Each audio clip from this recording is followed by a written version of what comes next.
Welcome back to Kalyani Telangana kitchen. ఈరోజు మన కిచెన్లో హోమ్ మేడ్ పిజ్జా రెసిపీ అయితే తీసుకొచ్చాను. మనం ఈ పిజ్జాలో ఎక్కడ చీజ్ వాడట్లేదు, ఒరెగనో కూడా వాడట్లేదు. ఇంట్లో ఉండే ఇంగ్రీడియంట్స్తోనే మనం పిజ్జా అయితే చేసుకుంటాము. ఈజీ ప్రాసెస్ అయితే ఒకసారి చూపిస్తాను. 1 కప్ మైదా పిండి తీసుకున్నాను. దీంట్లోకి రుచికి సరిపడంత సాల్ట్, షుగర్,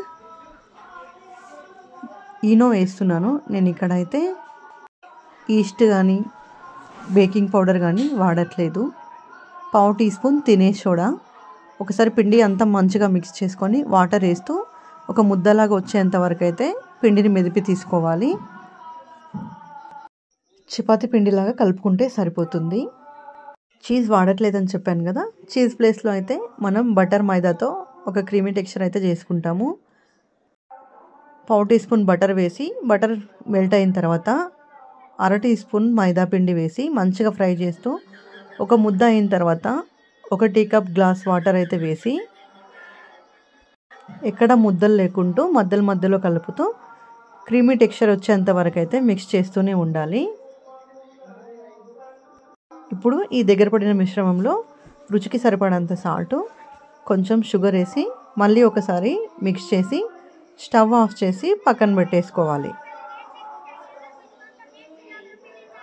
మనం ముందుగా కలిపి పెట్టుకున్న పిండి ఉంది కదా, దాన్ని మీడియం సైజ్ చపాతీ లాగా రుద్దుకొని స్టవ్ ఆన్ చేసి ఒక నాన్ స్టిక్ ప్యాన్ పెట్టుకొని దాంట్లో 1/2 టీ స్పూన్ బటర్ వేసి మనం ముందుగా రుద్ది పెట్టుకున్న చపాతీని వేసాలి.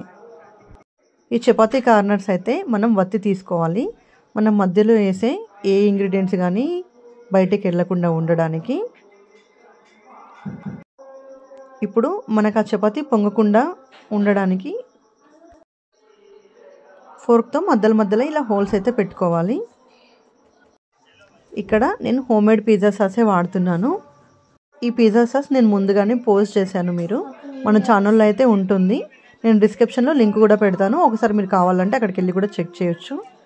మనం ముందుగా కట్ చేసుకున్న క్యాప్సికమ్, ఆనియన్, టమాటా పెట్టేసి ఏదైతే మనం పిజ్జా ప్లేస్లో మనం ఏదైతే ప్రిపేర్ చేసుకున్న చీజ్ ఉందో అది పైనుండి ఈవెన్గా వేసుకోవాలి.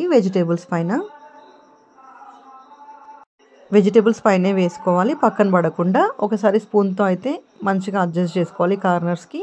ఒక 10 మినిట్స్ మూత పెట్టి హై ఫ్లేమ్లో మనం కుక్ చేసుకుంటే సరిపోతుంది ఈ పిజ్జా. 10 మినిట్స్ తర్వాత స్టవ్ ఆఫ్ చేసి ఒక 5 మినిట్స్ అలాగే వదిలేయాలి.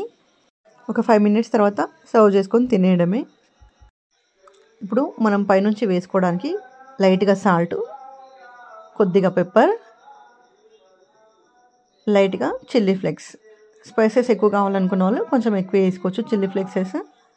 మనం పైన వేసుకున్న ఆ చీజ్ టేస్ట్ రావడానికి ఒక 2 నిమిషాలు మూత పెట్టి మగ్గనిచ్చిన తర్వాత పిజ్జా వేడెక్కిందన్నప్పుడు మూత తీసి లైట్గా సోంపు అయితే మనం పైనుండి వేసుకోవాలి.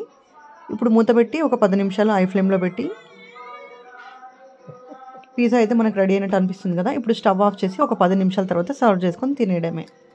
ఇక్కడ వాడుతున్న బటర్ కానీ, చిల్లీ ఫ్లేక్స్ కానీ, పిజ్జా సాస్, అలాగే చీజ్ కూడా మనం ఇంట్లో ప్రిపేర్ చేసుకునిందే, ఎక్కడ బయట తీసుకునింది అయితే కాదు. ఈ పిజ్జా టేస్ట్ మాత్రం చాలా బాగుంటుంది. మీరు కూడా ఒకసారి ట్రై చేయండి. For more videos watch my channel. Thanks for watching. Please subscribe.